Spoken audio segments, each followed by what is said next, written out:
Hey everybody, this is Perch, and here with Joe, of course. Joe, how are you doing? I'm all right, Perch. How are you? Doing well, and we're doing particularly well. We're back talking to Phillip Kennedy Johnson. How have you been? I've been great. How have you guys been? It's not too bad. It's been about a year since we talked, right? Yeah. Maybe I want to say longer. It's been longer. Like when A we talked. little over a year, because I met you at the New York Comic Con after Yeah, we talked. that's right. Yeah. That's right. There you So it go. was like maybe a year and a half, something like that. The year has flown by, but in that time, I remember when we did the interview. You were coming on to Superman, and kind of excited about what you're going to do. I remember tossing you a question. I'll mention it again. Actually, now it's a good one to get kind of right out of the gate. But you have new Superman coming up. I want to talk about that. But I continue to see, and I grabbed this clip from a little blog post that was written 2 weeks ago. And it says, the absolute hardest character to write is Superman. Nobody can do anything with that character. If I was a writer, I would never want to do Superman. No good stories can be told. And I remember asking you something similar to that a year and a half ago, and you were excited, which got me very excited about your book. You still feel the same? Is it still a good character to write? He's the best character to write. I never understand that take at all. Yeah. I mean, I guess people say like he's not. I don't know, because I guess they say he's too physically powerful, or he's too good, or something stupid. I don't know. I just don't understand the perspective, especially these days when he's a father and he's got all these more complex dynamics in his life, and his status quo is really interesting right now. I just don't get that perspective. I mean, at the time it was important for the Warlords saga that he be a little underpowered because of what was going on with the Grant series and everything else at that time. It made sense for him to be below his usual power levels, but now he's more powerful than ever coming out of that series, and it still doesn't hinder the storytelling at all. I mean, we've seen Superman physically challenged by physical threats like Doomsday and other, just constantly. There's been plenty of examples, but yeah. I never got that. I never got that. And every time I get that take, I always think this is somebody who should never come close to the title. So I'm glad it's in your hands as well right at the moment. Oh, thanks. I mean, it's never, but yeah, with him as a father and having a mission in mind for Metropolis going forward, and, freeing slaves in Warworld and bringing back refugees with him. There's all these complexities that make the dynamic in Metropolis very, very complex and really interesting, in my opinion. Mm-hmm. Well, I want to talk about that kind of that Warworld saga, which went down. And again, it was one of the, it was unusual in that they gave you a lot of issues to tell the story in. I mean, people don't get long runs now. But before we get there, you have an issue coming. There's an important moment that we want to talk to people about that's coming just right around the corner. And tell us about that. Yeah, so Warworld saga just wrapped up, and then we had the Kal-El returns issues. They're kind of like a coda for the Warworld saga. It wraps up some of that stuff with Warworld itself and with the new dynamic in Metropolis. And what we wanted to do next is kind of pay off the fans who've been waiting for elements of the Superman mythology they've been missing for a while. I mean, part of the Warworld saga is that we saw him in a whole different context, whole different setting, different power set, put in this kind of deep space, pulp fantasy science fiction adventure. We didn't have any, until towards the end, we didn't have any Lois. We didn't have his other cast of characters, stuff that people expect to see in a Superman book. They're like, come on, bring back Lois. And I wanted to give I wanted this next arc to be a couple of things. One, I wanted it to be a love letter to all those fans who I wanted to see all the other cast that they've been missing all this time. And I also wanted to give people a new jumping on arc where a retailer or a fan or whatever can give a single issue or a trade to somebody new who's curious about Superman and has never read a book before. I want it to be like, here's something you can try, like something new. I'm super proud of Warworld, but it's not a typical Superman story. And if somebody wants to see what Superman is, just like a kind of a summary of what Superman is in the context of the new DC continuity, I want this to be that. So 1051, Action 1051. Well, 1050 is this big landmark issue, and it's already been in the news that's when the Secret Identity comes back. There's this big, this H-bomb event book. And then starting in 1051, that's when the new arc begins, and that's kind of taking us into the new sort of triangle era of Superman going forward. And Nice. you have something in 1050, right? I mean, you have a bit of that story. Yeah, it's a single 40-page issue, and Mhm. actually Tom Taylor, Josh Williamson, and I co-wrote it. And it was drawn by Mike Perkins, Nick Dragata, and Clayton Henry. Beautiful. Yes. Yeah, and the colorist did a great job tying it all together. And although I did want Mike Perkins to kind of bookend it because his style is quite different than the other two. And we were talking about how to split up the pages, and I kind of flipped the table. It was like, nope, I need Mike Perkins to do the beginning and the end, and not to go back and forth with those other guys because his style is just so distinct. And that's something I personally don't love when the art styles change super drastically, like suddenly back and forth. And I find that Clayton and Nick's styles, are much more copacetic, and I just really like how all the art turned out. And the event, man, I'm just so proud of that book. I think you guys are going to really dig it. Awesome. Nice. Now, with the War World wrapping up all that, and wanting people to come in, jump back in, there might be some people who maybe fell off. We're going to wait for the collection or something like that. Now, to speak to some of those people, because one of the criticisms I would hear about War World was like, even from people who were really digging it, would be like, oh, it feels like it's a little long, or oh, this is dragging, and like, so what do you have to say to some people who might have felt like it was dragging? Maybe people who were like, ooh, I dropped off. I'm going to wait for the collection for this next arc you're doing. Like, what would you say to those people? Well, I totally get that criticism, and it did go on a long time. I know it was longer than is typical. And something that I heard from people in the company, they were like, we got to give people more chances to like jump on, and they can't jump on until War World wraps up. Mm-hmm. And we talk about how to sell a specific issue, like what happens in this issue that we can sell. And the conversation that I was my statement to that was, we're not trying to make the best, we're not just trying to make the best Action Comics 1042 or 1046 or whatever single issue of comics that we could. We're trying to make, Watchmen. We're trying to make the Phoenix Saga. We're trying to make something, this big lasting statement on what Superman is and should be. I know it might not represent, based on the setting and his costume and other little things, it might not look like a Superman book, but I feel like it sums up extremely well who Superman is, and is kind of just a masterclass on Superman's character. Yeah. And not just him, but we also had this big supporting cast. I mean, because of Grant and McKell's miniseries, Superman of the Authority, we had this whole team that Superman took to Warworld, and all those characters mattered, and we had to find something for them all to do throughout that whole story. So for every character to have an arc on Warworld, we did need a certain number of issues. Yeah. By the end, it did, like, we started to talk about how to tie all the different books back together again for Action 1050, and what issue in which they had to be wrapped up. So as a way to kind of address that, we actually did that 2-issue, like the double-sized single special at the end that kind of wrapped the whole thing up, because that was going to be 2 single issues of comics. Mm-hmm. And then they were like, let's do the special instead, and then we can do Action 1047 and 89 at the same time. And that's what we ended up doing. So it wrapped it up just a little bit quicker, just so the calendars and the different series could line up a little better. But as far as number of pages, I did pull one little fast one. We had an editor leave over the process of the story, and another one stepped in, and initially it was going to wrap up like summer, and the next guy came in, and I was like, yeah, this is going to go till fall. It was just that's kind of how it went. Because if we didn't do that, it would have really shortchanged a few of the supporting characters, and a lot of those arcs would not have come to fruition, and all that stuff mattered. Yeah. So hopefully now I'll be forgiven, and it'll be I'm trying to make the story that's going to be evergreen and be the statement on Superman that's always there. So hopefully people forgive me for that. Well, I mean, so I made the comment kind of earlier that I wish it had been longer. I miss long arcs. I mean, that wasn't. Yeah.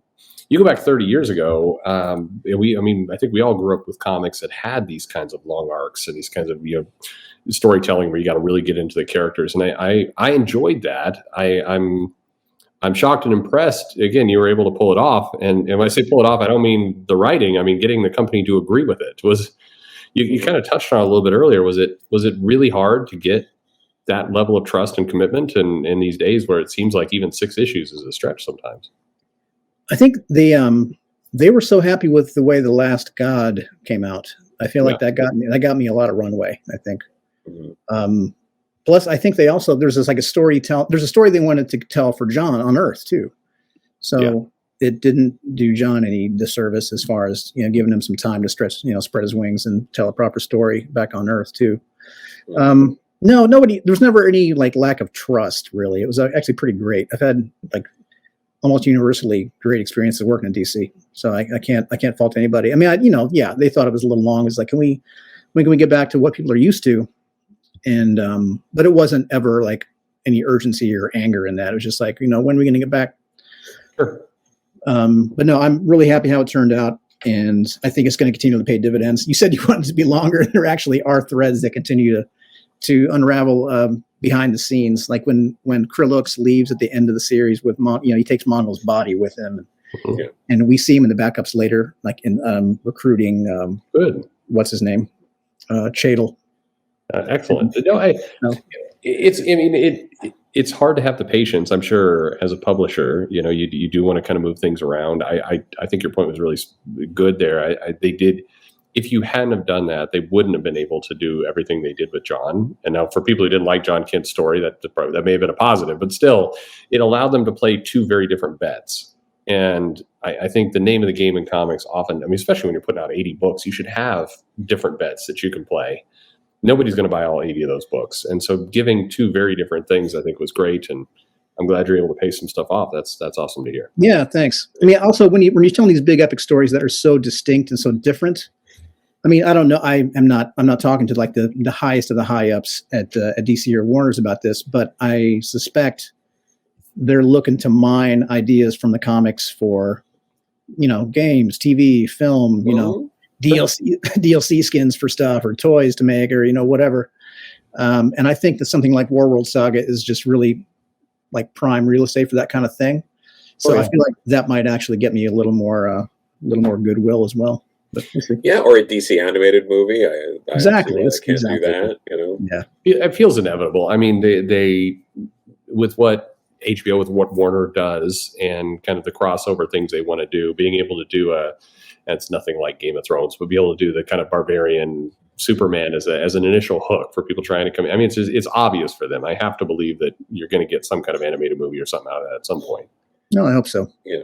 You also brought up the Triangle era, so I want to go back to that real quick, because I'm sure ears perked, ooh, Triangle era. I know. So what would you say is comparable now? Sorry, please continue. What would you say is comparable with what's coming up to the Triangle era, which for a lot of people is still that's their high watermark for Superman. There are a lot of people who might not tell you in public, but will privately say things even John Byrne did a good job at the Triangle era is what I really dig. So what parallels are coming up that people might enjoy if they enjoyed that? Oh man,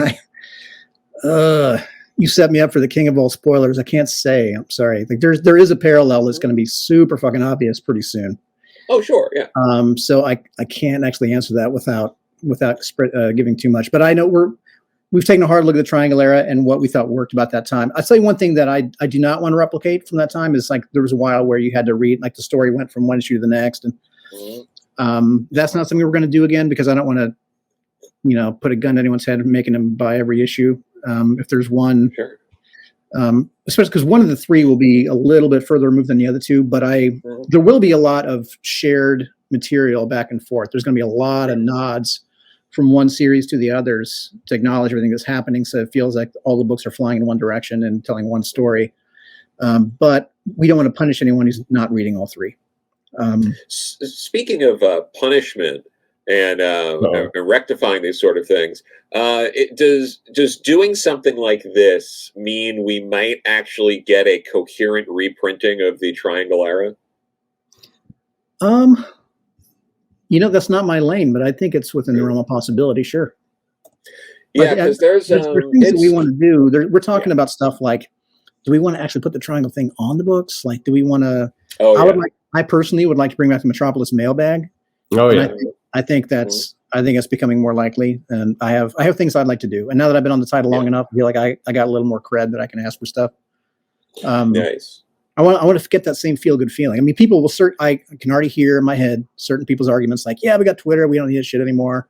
But it's not the same. You know, like the fact that if we could bring back curated, good, cool questions from people who love the characters, I think people would, I mean, if we pick questions that other readers will, you know, be interested in and get invested in, I think it would be this really good feel good thing. And that's what the Superman books are going to be all about for the foreseeable future. It's just like Metropolis being bright and the city of the future and the whole super family and defining everyone's character and just feeling awesome, you know? Yeah. Awesome. Yeah. No, I think first off, a lot of people look forward to that. I think they'd really enjoy that. How long this jumping on point that's coming, this 1051, final order cutoff is right around the corner. So if you're listening, FOC is Sunday, the 18th, I believe. Yeah, so got to get in there quick. Yeah, before that, please. As fast as humanly possible. So that's good stuff. So how long is this first arc going to go? Roughly, if you could kind of tell, like what kind of thing are people in for? Roughly 6 issues, and there's a big hook at the end of this first arc that leads straight into the next. Nice. It's going to be. I want the arcs to kind of organically lead one to the next. There's some stuff that I pitched a long time ago that I couldn't do at the time because it was just too out. Like they're like, it's going to break other books. We can't do it yet. But now we're in a place where it could work. So I have some very clear ideas that I've been sitting on, just chomping at the bit to use. But this first Metallo story is going to go till probably June. But then that's that next story when we realize what's actually happening in the story, what's been happening this whole time. It'll lead us right into the next big adventure.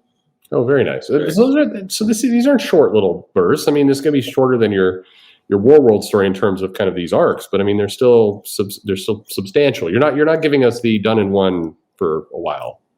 No, I mean, I can't speak to what Josh is going to do on the Superman issues. I think his might be a little shorter. Like his might have a little more frequent jumping on points. But this particular story that we're doing now is going to be, I kind of think in terms of like 5 or 6 issues. It feels like about roughly a movie length to me. Very nice. That's what we're doing with this one. And heavy involvement of the Superman family, lots of characters there. You're going to see more of Lois, etc. Yeah, lots of Lois. There's going to be the book is still very, Clark centric. He's still very much the nucleus of the book. But lots of Lois, lots of stuff with the super twins, and I'm really interested in the dynamic between the twins and John and how that all kind of ties together because there's going to be some weird feelings between everyone when there's more kids in the family and John has lost all those years, and I want to see how all that's playing out. I'm really excited how that's playing out so far. There's only a couple issues done so far, but I'm really happy with how the different family dynamics are playing out right now in the book. Do you think there's a bit of, and again, I don't want to wander into anything we're just going to spoil, but is there some catharsis? Because one of the things that, and I'm quite frankly a little shocked that it keeps coming up, this idea of aging up John Kent was a bad idea. And that's been, like, it's been several years now. I mean, it's not changing. We're not going backward. But we are bringing these kids into the picture. Is there a moment here where perhaps people who want to see kind of that Superman dynamic with kids, they're going to get a payoff here? Do you think is there at least something for them that they get? Yeah, for me, I really like seeing Superman the father of young kids, and I mean bringing them to Earth was just this organic thing that just kind of happened in the story. I wanted to see Superman kind of dealing with the fallout of the John age up, and he just got. I was surprised with very often writers will write stuff and not realize how it's gonna go when you actually see them on the page. And I was not prepared for how attached to the kid Superman got, and vice versa. And it just ended up making sense for him to bring him back. And and the fact that they are that same age that he lost with John makes him and Lois dote on them even that much more, like trying to fill that hole in their hearts, But John's still there, and he sees them, and it makes for a slightly messier home dynamic that I think is going to, nobody's like shitty. Like, it's not like any of them is a bad person. Everyone is, I mean, the super family, they're all great, but they also have feelings. And sure. I'm curious to see how that all kind of manifests. All the different characters have a very clear personality, and I'm really excited for everyone to see the differences between the two super twins, but also the differences between John and them, and how, what kind of parents Superman and Lois are in this more complicated dynamic. It sounds cool. Honestly, it sounds like It sounds like something that people should get excited about. If they're missing that, they're getting kind of a payoff. The best payoff you could get it's retconning something like that. As I've said a lot before to other people, is you can't put the genie back in the bottle at this point. It's been too long, and it would be strange on a lot of levels. And it just, I mean, hell, if you de-aged him now, then what do you do with the relationship that Tom Taylor set up? That would be super weird now. I mean, That's the thing. You can't. There are things that, regardless of whether or not I would have done it myself, sometimes there's like undoing it would be worse. Yeah, undoing it would create a lot of very strange questions that you do not want in a Superman book. But now by bringing the kids in, bringing the dynamic, you're able to explore that. And I'm very curious to how it plays out. So, who's your art collaborator on this? Rafa Sandoval. Oh, very nice. That dude is crushing it. He's so good. He's been doing the Black Adam book with Christopher Priest most recently. Yeah. Doing incredible work on that, especially the action scenes. It's shocking how much stronger everything gets as soon as there's like action to be done, and like everything just springs to life in this crazy way that I mean, just page turn, and you just can't believe what you're seeing. It's so good. Rafa's a thoroughbred. Yeah. So. You guys are awesome talent. It's and one of the cool parts about your Warworld run, you did keep a fairly consistent art team. You had other people come and go, but you by and large did not have the same level of kind of. I mean, it feels like you're lucky to get an artist on a title for more than 4 issues at a time now, and you were able to keep some consistency there. Do you know how long you have Rafa for? Or? He's going to be on it all year, I think, and he shit. There's a couple of issues where he has to. Couple issues where he has to step out and then right back in again. Yeah. But for the most part, he's going to be on it throughout the entire year. I mean, he wants to stay like forever. Like he's good to stay as long as we need him there. Just for reasons of schedule, he'll have to take off a couple of issues probably over the course of the year, and every other issue will be Rafa. No, that's great. Yeah, no, we're having a great time working together. I'm trying to get a little further ahead, so he has like some ideas of what's coming. When I asked him, whenever I get on a new artist, I try to ask him like, what kind of stuff you like to draw? What do you like to see in the script? How much detail do you want? We just kind of find out how he best works, how he or she works best. And Rafa says, I'd just love to see a couple of scripts ahead, so I get an idea of context of everything that's coming. And lots of action is great. And he talked about different things that he likes, and I'm going to try to give him everything he wants. Just keep him happy. Nice. When it comes to what people can expect coming up, you mentioned all the sci-fi fantasy kind of stuff going on in space, and now it's like sort of groundies back on Earth. Does that mean people shouldn't expect too much space and alien hijinks, and it's going to be more Earth focused, or what should people expect? Well, this first arc is going to be mostly in Metropolis. Yeah. I'm taking a little break from Warworld. I don't want to oversell it, overstay our welcome if we haven't already. So I'm going to give people plenty of time in Metropolis, developing all the characters. Metallo as a bad guy is just so fun to write. It's somebody I've just been fascinated with for a long time. There's a certain kind of story from him that I wanted to tell that I've never really seen in the comic. There's an old Spider-Man comic called, let's see, it's just a one and done. I want to say it was about Blacklash. Remember that character? Mm-hmm. Yep. There's a story about him that made a big impression on me that kind of changed my perception of what a comic story could be, in which he started out just getting out of prison, and he's out, got his whole life ahead of him. Kind of catches some shit from some guys he knew back in the day. He doesn't want to disappoint his parents. Something bad happens. He ends up falling back in old habits and being a bad guy again, and ending up back in prison, and just once again kind of dreaming about how proud he's going to make his mom if he can just get his act together. It really showed him in a more sympathetic light, even though he's a bad guy. Mm-hmm. And there's a version of Metallo, not that he's sympathetic, but that he's more complicated. Somebody that actually came from something and still has things that he wants. And I wanted to see him not in the big, crazy suit of armor. I wanted to see him. How do you imprison somebody like Metallo? You can't you can't let him have his armor because he'll just break out.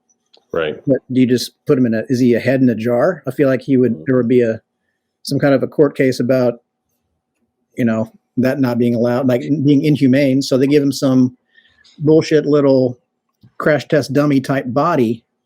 Right. And he just rages and tries to escape. And so it's all trashed. I just imagine him being in a jail cell for supers in this body that's half torn apart, just sitting there, like just living in this life, this fate worse than death, having this one sister who visits him, and then the supervillain finds him and kind of sets him back on the path. And there's this whole story that I have in mind for him that I can't wait for people to see.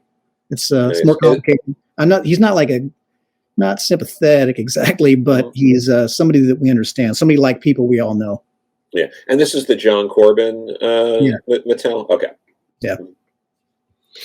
I think so. Is there a certain element, we talked about the kids earlier and being able to kind of recreate that dynamic. And one of the things I think that a lot of the main comics have struggled with is their villains lately. They struggle with either making them complex, because if they make them complex, I think there's this feeling it's going to take away from the hero, so you can't invest too much time there. And if you make them too villainous, then it seems like villains have struggled. In the Warworld cycle, I think, Saga, you did a good job of really going into the different complexities of villains, the different elements that were in play there. It felt like a kind of I want to say return to form, but the villain felt threatening and also felt complicated in the sense you had to figure it out. Sounds like you're doing the same thing with Metallo. Is that becoming kind of an MO of you? You come in, and because some of your Marvel work reads the same way, it feels like you're taking an active desire to want to push the villains. I do. I think it matters. I think the stories will hit harder if you care about the villains, or at least you know who they are. If it's just we've all seen big action movies where you don't care about anyone. Horror movie, same thing. If it's like a typical horror film when you have like half a dozen college kids and you don't really find out who they are, they just started getting mowed down. You just don't care at all, right? I mean, Lock and Key, that comic series by Joe Hill, was in part kind of like a traditional horror setup, just blew it out into this much bigger story where he makes you care about every single character. So when somebody dies, it like deeply matters to you. Right. I think that's a masterclass on storytelling and how you can take a regular, B horror movie and make it really special. And I want to do that we've all seen stories with people like Mongol, where he's just this big yellow asshole and we don't know anything about him. He's just evil. He wants something. He wants it because it'll give him power, and we don't know why he wants that or where he came from. I want to see one who's more complicated. To build on that too, using Mongol, who was like a fairly well-known villain, but he's usually not in the top like 3 or 5 villains that people rattle off the street if you mention like Superman villains.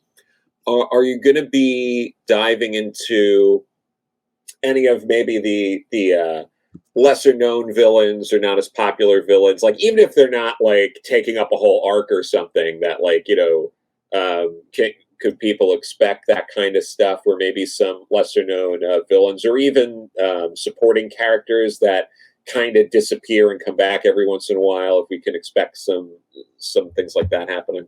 Yeah, there will be some of that. I'm also introducing some new characters, new villains, some more classic iconic villains are going to be coming back.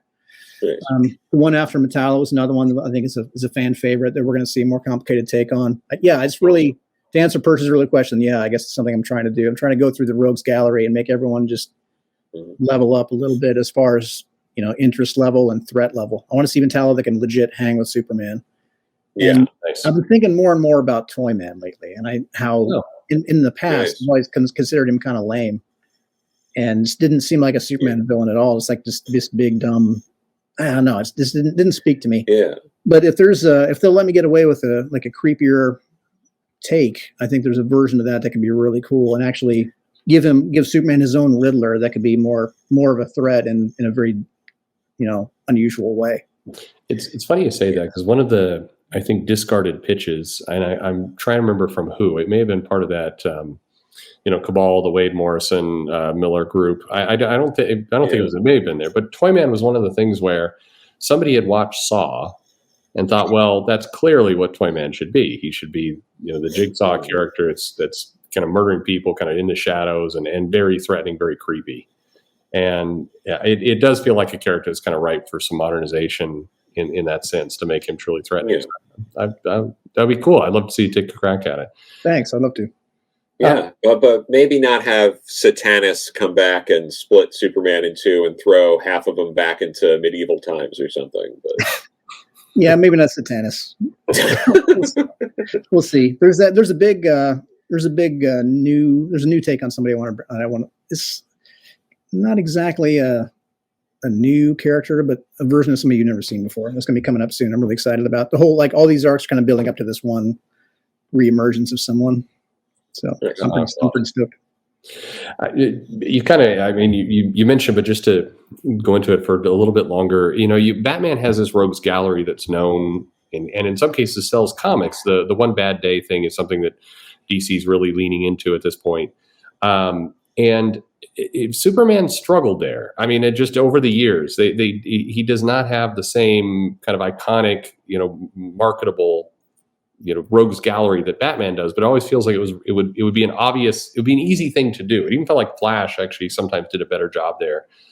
It sounds like that's kind of what you're taking on, is to actually take that rogues gallery and make them more lasting, make them a group that could, it's not all about selling titles, but could be something that kind of leaps into those spaces. Yeah, that's the idea. I'm trying to make the whole DC universe just bigger and older, but feel newer. And like Warworld was a prime example where it was, a place that I thought was kind of underserved, and I feel like Mongol's been a little underserved, and so that's where I really wanted to start. Just make those guys make Warworld a real place that's really interesting.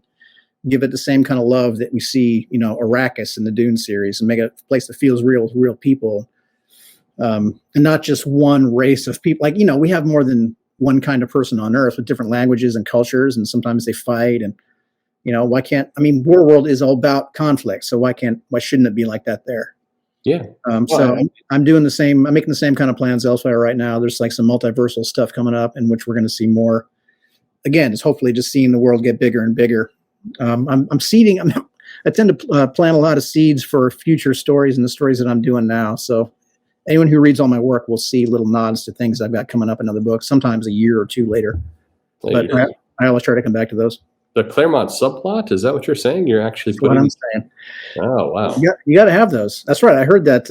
I heard your video about that. Yeah. It's amazing that so many companies backed away from it, because it was clearly a way that they got collectors and money over time. It had the attachment.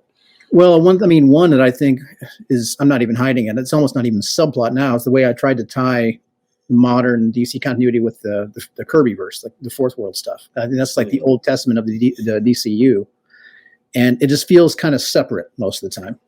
And so now he's got these two kids, and in saving one of their lives, he made them a new god, essentially, which is what, and the issues that followed on Earth. That's when we see Orion and Desaad and all those guys show up. And now it's all kind of starting to tie together and hopefully lead to this big thing with Ulgrin down the road, like this old god that we know now is broken into pieces throughout the multiverse. Now one of those 7 god aspects is in this little boy that Superman's taking care of.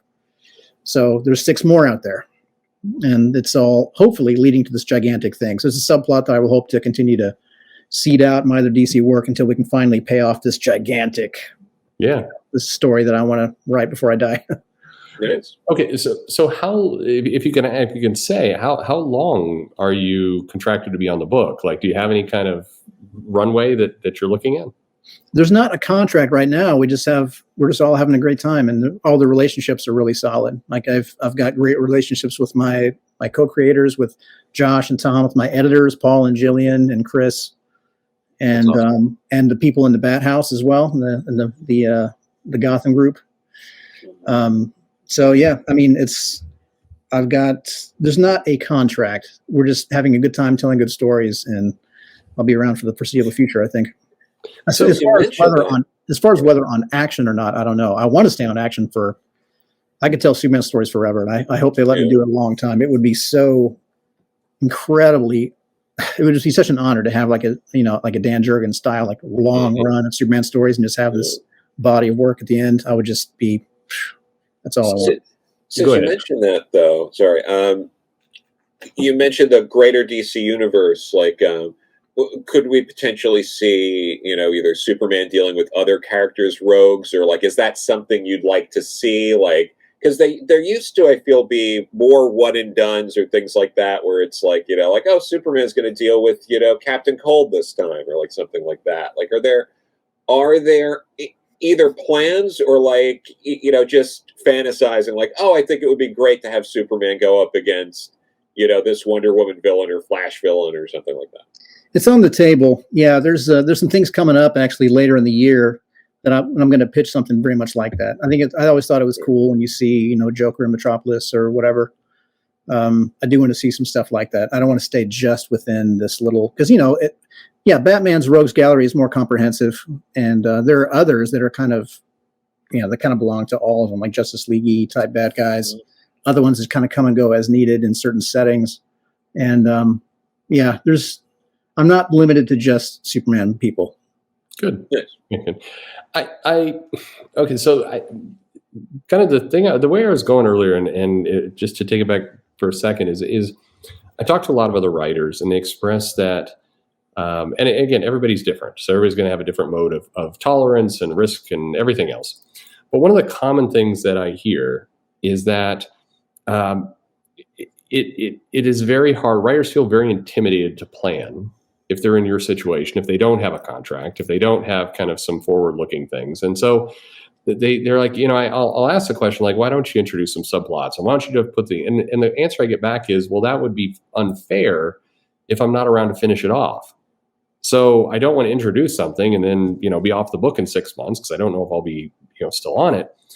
And it's always bugged me because I feel like if, you should shoot for it whether you have it or not. I mean, the worst thing in the world, some of the subplots don't get resolved or you make it somebody else's problem down the road. Maybe that's not the nicest thing, but regardless, it feels like it's better to try and tell the big story and put all the many pieces in play. And it feels like if you're going for job security, for lack of a better word, it feels like that would be a better play than playing it safe and not doing those things, particularly since collectors and sales tends to reward those things. Do you have a take on that? Or? Yeah, I think it's important to do it. I can see people's hesitance, not just because it's not fair to someone else, because, whoever comes next is not going to feel the obligation to continue with someone else's characters necessarily or their subplots. They're going to have their own story they want to tell. And I could see it potentially being problematic to the reader if they tell the first 6 months of what ought to be a 3-year story, mm-hmm. and then you never see this character again, and then someone else comes on and does 3 months or 9 months, and they kind of do the same thing. You've got all these half-baked ideas that never really pay off. As a reader, that could get really frustrating. Yeah. Sure. So I get it. I feel like I think people are generally, they kind of have a sense for how long their shelf life is on a title, and they're kind of playing to that perceived ending. Mm-hmm. On Alien at Marvel, I would love to have shown the same characters go from arc to arc to arc, but 20th Century wanted more contained stories that, like movie-sized arcs. Right. Each one only very loosely tied together, and or not tied together. I ended up tying them together a little bit, but more than they asked for. But I got away with it. That's good. Better to try. Yeah, but still not so much that it broke anything. And it set up the next guy pretty well, I think. Mm-hmm. But generally, I think you should. And I have a pretty good sense. I feel like I'm going to be at DC a long time, and so I have maybe a little more security to try long things. I will come back to Ulgrin. It's like a big, like, dark side level thing. He's dark side before dark side, and like the Kronos of the Kirby verse that the other old gods, tore apart. They couldn't kill him, so they split him apart, and every piece became its own world. And it's this big thing now that, love it or hate it, is part of the canon now, and I want to see that paid off. I will see that paid off. Nice. So yeah. Anyway.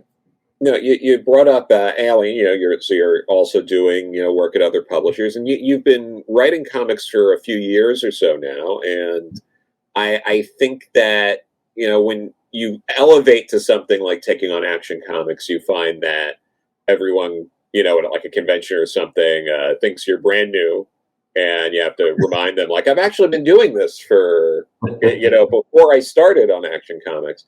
And one of those comics, which I reread, this afternoon, was Last Sons of America. Oh, yeah. Over at Boom, which was, it's a very fast-paced 4-issue, sort of breezy, kind of contained story. What inspired you to tell that story?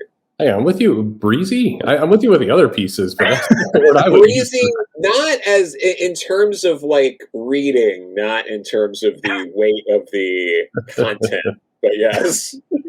This Quentin Tarantino film is a romantic comedy. That's what. Fair enough.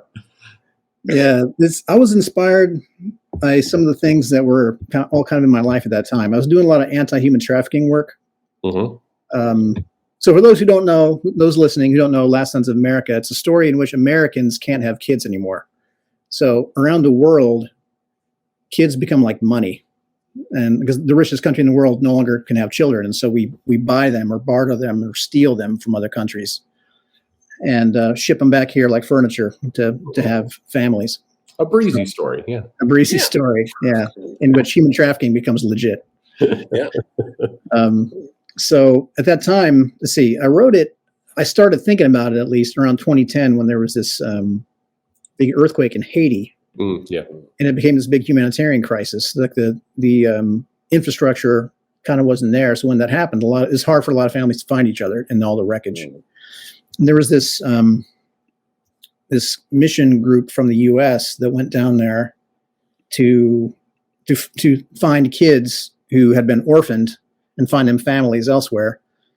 But what they ended up doing was taking a lot of kids who still had families, and they got busted and like basically trafficking children out of Haiti while their families were looking for them.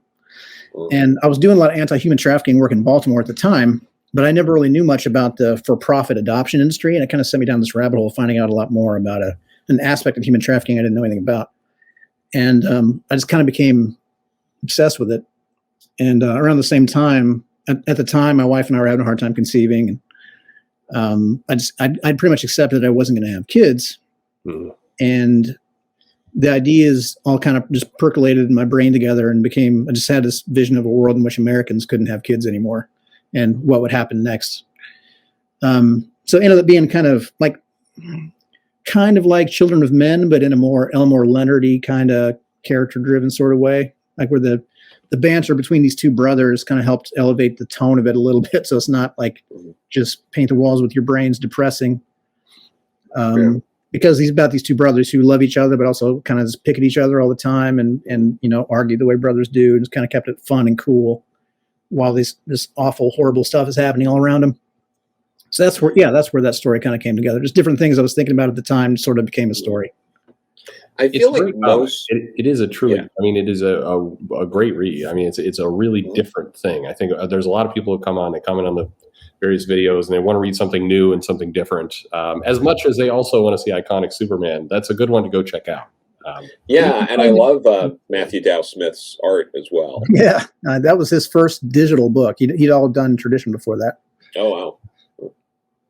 No, great title, worth checking out for sure. Thank you. Any other what are some other stories? What are some other really kind of powerful books you've read that people might not have heard of that they should go check out? That I've read? No, sorry, that you've made. Oh, that I've made. Oh yeah. Oh, nice. Thanks, Joe. Low Joe's holding up a copy of Low Road West right now. That's another Boom book.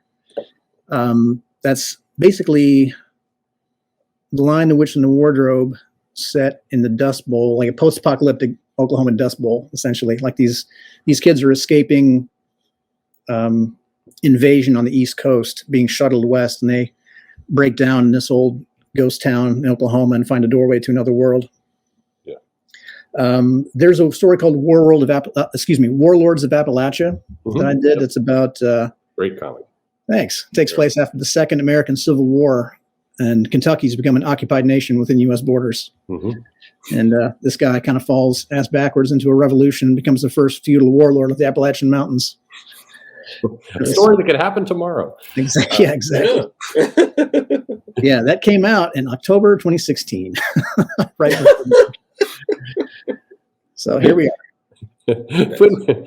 Obviously written before then. Very good. So, but you're having fun at DC right now. You said you're just hoping to be there as long as possible, writing Superman stories.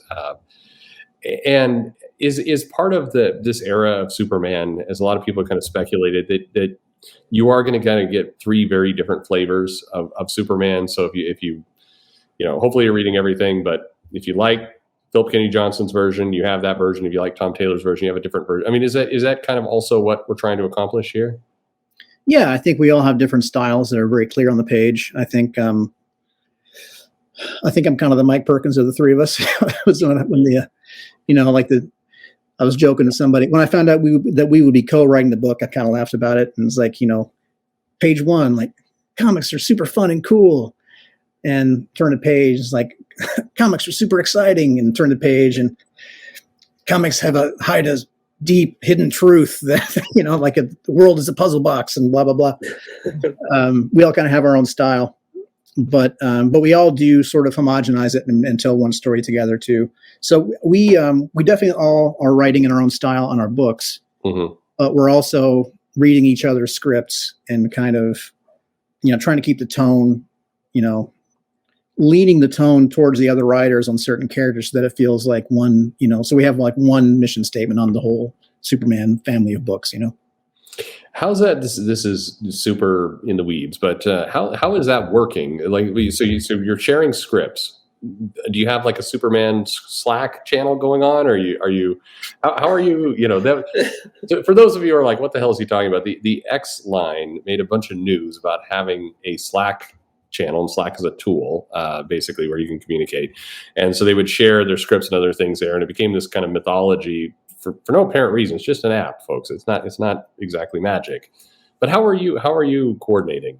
Or how are you doing it? Not unlike that. I mean, for a while we had a Google chat that we kept open like 24/7, and the three of us would just jump in there all the time. I mean, right now, where we are in the schedule and where the books are taking place and everything, my book and Josh's are the ones that tie together much more than with Tom's.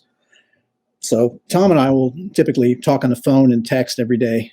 And excuse me, Josh and I is what I meant. Josh and I will talk and text pretty much every day. Tom is in the loop a little bit less just because of what's going on in his book and how it doesn't tie quite as directly into the other two. Okay. But at some point, I'm sure we'll go back to the Google chat and start doing more three-way conversations.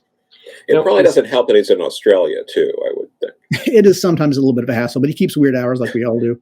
Yeah, I'm up really late. It's the hours that we get on there. Basically, we'll just, whenever we're awake, we'll chime in. And is your editor kind of prompting you to do this, or was this something as the three creators you wanted to do together? And so we did it on our own. Okay. Yeah, we did it on our own. I mean, he doesn't not want us to talk. It's just it wasn't his idea, but we would have the occasional Zoom meeting with everyone or Teams or whatever. It would be the editors and all three of us. And sometimes, like a while back, it was me and it was Grant as well, or usually just me and Grant back then. So yeah, it just whatever we need at any given time. I had a call recently on one of those apps with, Jesus, I'm a terrible person. The guy who's writing the upcoming Superboy book. I'm a terrible person. Name. Kenneth Porter? Yeah, Kenny. Yes. Yeah. Yeah. So Kenny and I and the editors talked about his plans for Superboy and how it's going to tie in, because I'm using Superboy a lot in mine as well. Yeah. So yeah, whenever we talk, we just do. No, that's good. I mean, other companies, not to go too far down in that, but there's sometimes this fear mode that gets put in some of the creators' heads that they can't do this. They can't reach out to each other. They have to route it through an editor, which has always seemed incredibly unhealthy. And I agree. I've worked that way, and I kind of hate it. And in fact, there have been times when they don't want us talking. Like we only like, hey, can you ask so and so this question? And then they pass it on like a translator, like the guys in the next room, and we never meet. And that's kind of not good. No, I don't know any world where anybody would think that was a good idea to produce something creative. Yeah. Yeah. Well, I'm glad. So let's say, let's say you tell every story you want to tell with Superman, and you're off, and they're like, you did an amazing bang up job. You brought up more money here. The villains are all making more money. Everybody's happy. Congratulations. We're happy. The business people are happy. The creative people are happy. What character do you want next? So DC's like, anything you want. Who are you going to take and you're going to do that character for 5 years? Where's your next passion project? Oh man. It's hard to say. I mean, the low-hanging fruit that everyone wants is Batman, right? And growing up, my two heroes were Superman and Batman. So at some point, I want to put my mark on Batman. I've been able to do some Batman like one-offs, and it's been super fun. I do have like a proper detective story that I want to tell with him. That's darker than is typical, but also more like a detective noir type story that I would love to do. And I'm confident at some point that'll happen. I have read every word that Constantine's ever said in the book, as I would love to write a Constantine book. I thought Cy and Aaron did an incredible job on their series that was canceled too early. I thought that was a beautiful job. The Andy Diggle run is one that I go back to over and over. But there's a ton of great runs in that book. So I've got my stuff that I want to do with Hellblazer. That's always been a good pair. It's rare though. They've had Superman Hellblazer mashups before, but or crossovers, but not often. Is that something potentially you want to play with in Superman? I do. I have an idea in which Superman and Constantine are kind of thrown into this King Arthur and Merlin situation, kind of very much against their will. By Satanus, right? By Satanus, naturally. Thank you. No, no. But no, there's things I thought about with Constantine in the context of Superman, but also like Etrigan in the mix. There's a very different Constantine story that I want to do with Dead Man. I would kind of have to do that with Steve Beach though. Right now, Steve is doing only covers. He's a little slow on interiors, but his covers are some of the best covers that anyone's doing right now. He's been doing all the action. For those who don't know his work, he's been doing most of my action covers lately. Yes. And I'm going to be getting him over on another one of my books here pretty soon when it starts. But he's just a savant, man. Like every painting, every cover that you see on the action series or anywhere else in DC, those are physical paintings that exist in the world. Actually, You know what? Hold on. I know no one can see this except us, but I'm going to show you this painting. I just got it framed. Okay. Nice. Yeah, I want to see it. Yeah. Yeah, no, that's good. Holy shit, yeah. Oh my God, that's... Sorry, people. Yeah, you guys can't see anything. This is amazing. Oh my God, so that is incredible. That's incredible. So obviously, comic page, big sized, hand painted picture. That looks awesome. Now, yeah, you could sell that and make a lot of money. It's so beautiful. Yeah. He doesn't sell his work to anyone but me. Wow. It's because like his first book was with me, and all the DC work he's getting is through me. I was like, I've got this guy, you got to see it. And he's just this dude that just kind of lives by himself in the country. He doesn't want to be famous, doesn't want to be rich. He just wants to make stuff. Nice. Yeah, that sounds wonderful. I mean, he tried to give me that. Oh my God. It's nuts. And for those who don't see, it's the cover to Warlords of Appalachia. Mm-hmm. It's a really good cover. Fully painted, huge size. Even the printed cover doesn't do it justice. You see it in person. Yeah. God damn, it's incredible. Absolutely. I hope people jump onto the run. I mean, look, so you have final order cutoff here in a couple days. This video probably is dropping Thursday or Friday. We'll see. We'll predict. It will be within the next 48 hours. It'll come out. Retailers, I hope you're jumping on it, and customers listening to this. You've got to call your shop and get in. It's a new run. If you were frustrated by the cosmic, the Superman in space, he's back on Earth. Superman family, a lot of the dynamics you've been asking for. John Kent with new kids. Sounds like you're getting people what they want. No, thanks. I hope so. I'm very mindful of fans. Like a lot of people kind of tune out online and just don't think about, like they in the industry we kind of don't consider noise on Twitter to be real because it doesn't really translate to thank God sales necessarily. Yeah, people. I mean, as far as people like making noise on Twitter, most creators don't give that stuff any thought at all, which is generally very healthy, I think. Mm-hmm. I'm kind of an outlier in that I actually do stay on Twitter. I try not to block hardly anyone, just because I do want to hear what people are saying. I want to know what people think, and and sometimes you see criticism that you just can't take seriously, and that's fine. But sometimes you do see stuff that does kind of matter, and even if there's an amount of trolling happening, sometimes people will make suggestions or ask questions or complain or give out praise or whatever. This kind of helps me get a sense of the pulse of the fandom. Yeah, and I find it very informative.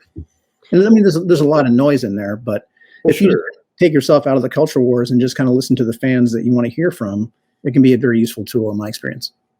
Well, and you know, people often point to, we've talked to a lot of creators, they talk to the more negative aspects, the trolling aspects, the culture war aspects, but there's also another segment of the shippers, the people who are maybe giving the wrong ideas. And sometimes I feel like the companies pay too much attention to that group as well. We're like, wow, people are really asking for Maggot to return as a premier character in X-Men. We probably ought to do that. And that's an example of maybe a positive comment that you shouldn't pay attention to either. Yeah. No, there's nothing.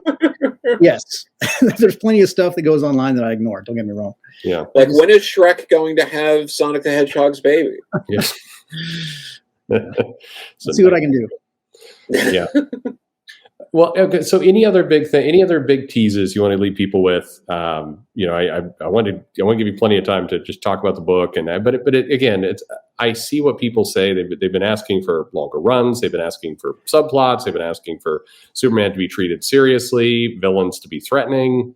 You know, return to the family kid dynamic, consistent artist. I don't know. You got the checklist pretty checked off here. It feels good. I've never felt more optimistic about something coming than now. Like, I really think that Action 1051 through roughly about 1056, when people come out and be like, "Hey, I really like the new movie. You know, I don't really know anything about Superman, or my kid really liked this cartoon.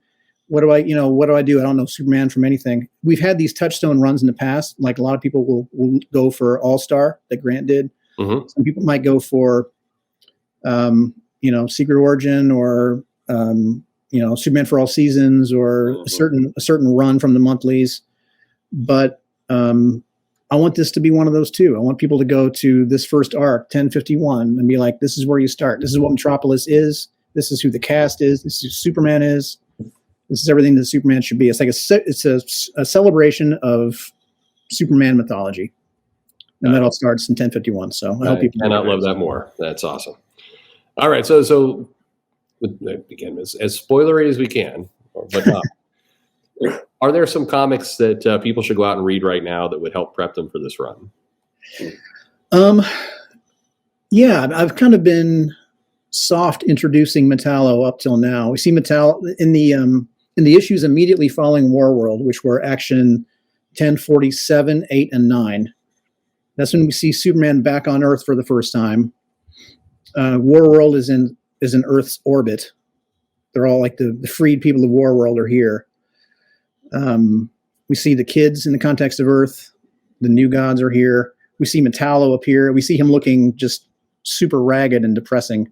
Mm-hmm. And every issue we see him becoming a little more himself. He kind of like we're spooling up for his proper introduction in 1051. If you see him in 1051, that's like the upgraded classic Metallo, but with like Warworld technology. So he's like one of the unmade almost. He's super powerful. Wow. Yeah. You see how that all kind of came to be in Action 1047, 8, and 9. It was kind of DC kind of marketed those issues and the Superman Son of Kal-El issues as a crossover. In my opinion, that was a little misleading. I hope they don't give me shit for saying that. Mm-hmm. But there was a little bit of crossover, but honestly, it was mostly the Action issues, and the Kal-El issues were kind of their own thing. So if you want prep for Action 1051, I would say, Warworld Saga will give you more background on who the kids are and all the fallout from all that. But it was a pretty clean break. I don't want people to have to read the Warworld Saga to pick up from here. I want it to be, here's your introduction to Superman. Sure. How about further back? Any characters people should familiarize themselves with that will help? Oh, I see. I love Bibbo. Okay. I'm gonna find ways to bring Bibbo in. Nice, very nice. Let's see. Gosh, there are backup stories by Lee Weeks and Dan Jurgens. You pronounce it Jurgens. Is it Jurgens? I have no idea. I pronounce everybody terrible, and then I find out that some of my bad pronunciation is correct. So I heard Dan's name both ways, and when I met him, I forgot to ask him. So anyway, Mark Miller proceeded to introduce himself both ways. So nice. It's all big scale. It's all a big joke to him, I'm sure. I would say I think the Young John stuff with Jurgens and Tomasi is all great, and it kind of tees up his short stories really well with Lee Weeks. Okay. Let's see. That's about it, honestly. I think you got a clean slate to start at 1051. Okay. Well, people should go check that out, and definitely if you've been complaining for the last 3 years about various aspects of comics and everything else, it first of all, you should have been reading the Warworld saga, but if you didn't, this is your moment to get in on Superman, and I'm excited that you're doing it. I'm glad that you're continuing. I mean, the general arc these days is you do that one run, and then you disappear, and somebody does a completely different take on the character, and we just redo that every 12 months. So I'm glad it's keeping going. Oh, thanks. DC has seen, I think, how much the character means to me. They see that I'm invested. I'm I'm a team player with the rest of the supergroup, and I try to reflect, like what in my online and in real life interactions. I try to reflect that I'm writing Superman and try not to let anyone down, which I think they appreciate. Yeah, because to me, like writing Superman to me carries a weight. Superman is like my religion. I mean, I believe in him. We need him. I think it's important to have somebody who has absolute power and is not corrupt. And I don't want people to be disappointed. So I think they see the responsibility with which I come to the title, and they've been really great to me as a result. And hopefully I'll be on the title a long time. That sounds awesome. Phillip Kennedy Johnson, thank you very much for the time. Now, it was a year and a half. That's too long. You up for when this arc is its final issue? We've got 6 issues in. Can we get you back and chat about what happened? I'd love to. There's also going to be an announcement in a couple of months for a huge fucking book that I really wish I could say tonight, but they're going to announce it probably I would imagine probably February. Oh, okay. You will not expect it. So let's get back together with that. Somebody, and this goes back a ways, and just a year got away from me, who did say that they'd love to come on with you when I interview him was Jim Zub. Would love to do. We should get the 4 of us together. I think that would be an interesting dynamic. I had no idea. That's awesome. Yeah, no, I'd love to talk to Jim. We met very briefly, I think. Yeah. But yeah, I think a lot about his work, and I know he's a huge D&D guy. Yeah. And he loves and really knows Conan, which is awesome. Mm-hmm. Yeah. I admire his Conan work. I like talking about that. I love Robert E. Howard, as is evidenced in Last God, probably. Yeah. I think, both of you, but the one common thread that a lot of viewers have picked up on is both of you seem excited about the work you're doing, which sounds like a weird compliment, but that's a good thing. We're glad for it. Thanks. I definitely I understand how lucky I am, and I definitely try to stay grateful for all of it. I know it's not a must. I think it's really important not to focus on sales and let your work get driven by that. Mm-hmm. And I know that's not typical. I try to just tell the best stories that I can.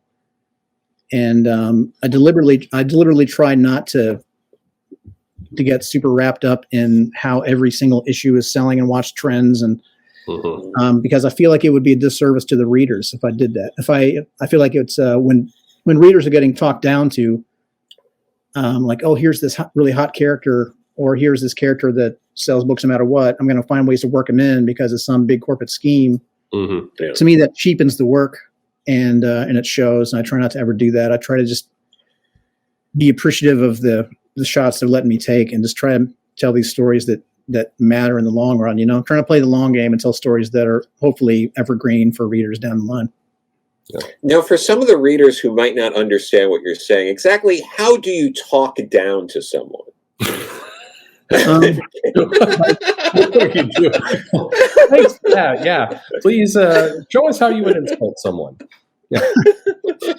No, but I also couldn't help but think that I'm like, oh, it's the War World guy and the Murder World guy, and we'll have them come together. It'll be a good combo. Listen, thank you very much for the time tonight. I hope people check out the book, and it sounds great. And I want to be here to talk to you with whatever this big announcement is. So. Thank you, guys. Looking forward to it. I'll send you guys a PDF of 1051 here very soon. Okay. Awesome. I'd love to see it. Awesome. All right, guys. Thanks again. Thank you.